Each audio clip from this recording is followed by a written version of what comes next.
The right pricing, part 4. Group pricing. Pricing groups work very differently once again. Depending on the property and its size, it might be crucial to generate good group business. Packaged pricing. Packaged pricing is a smart way of generating last-minute demand.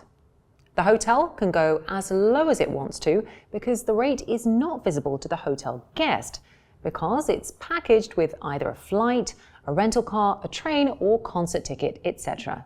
The guest never knows how much he/she paid toward the hotel room. This also solves the problem of rate parity.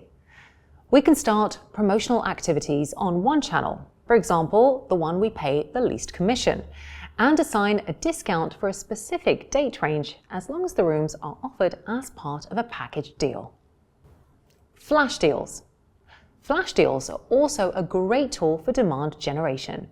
Similar to packaged pricing, the hotel can take advantage by offering discounted rates on only one channel as the designated flash sale partner.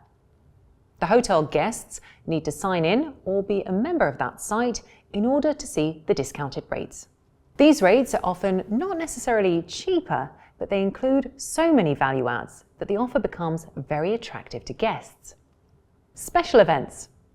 Special events can have a huge impact on demand levels and therefore also on pricing. Special events include public holidays, sports events, congresses and fairs, conventions, festivals, and many more.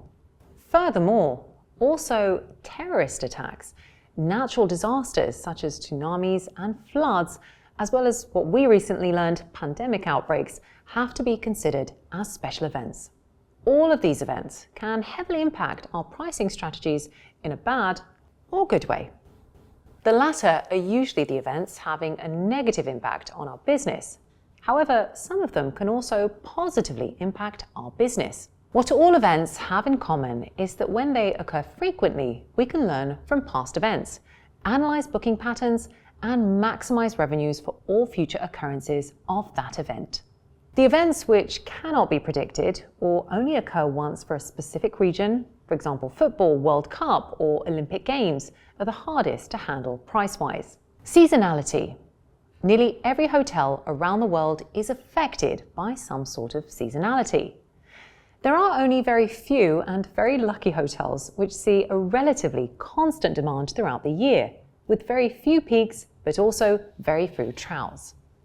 An example of such hotels can be airport hotels, which are used by the airlines themselves, but also layover tourists, travelers who have missed their flights, etc. Seasonality can have many facets and usually means low demand in low season.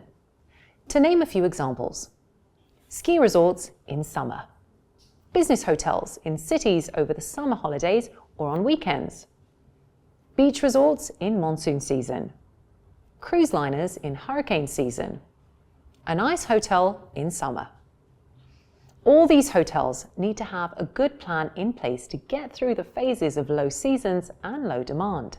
Since these low seasonal patterns usually repeat year after year, it's quite simple to implement a few strategies to make sure there is a constant stream of revenue throughout the low demand periods. Day of week patterns. Hardly any hotels have a steady demand throughout the week. Most hotels show a slightly higher demand midweek, while others show a slightly higher demand on weekends. It's important to plan well for the low demand days of the week. The so-called DOW, day of week, patterns need to be closely monitored and analysed. The easiest approach would be to sell higher rates on high demand dates while selling lower rates on low demand days. Sometimes this is not enough. For example, if we have sold all our rooms on Tuesday at our highest BAR, our Monday and Wednesday might perform so poorly as a result that the result of the whole week is ruined.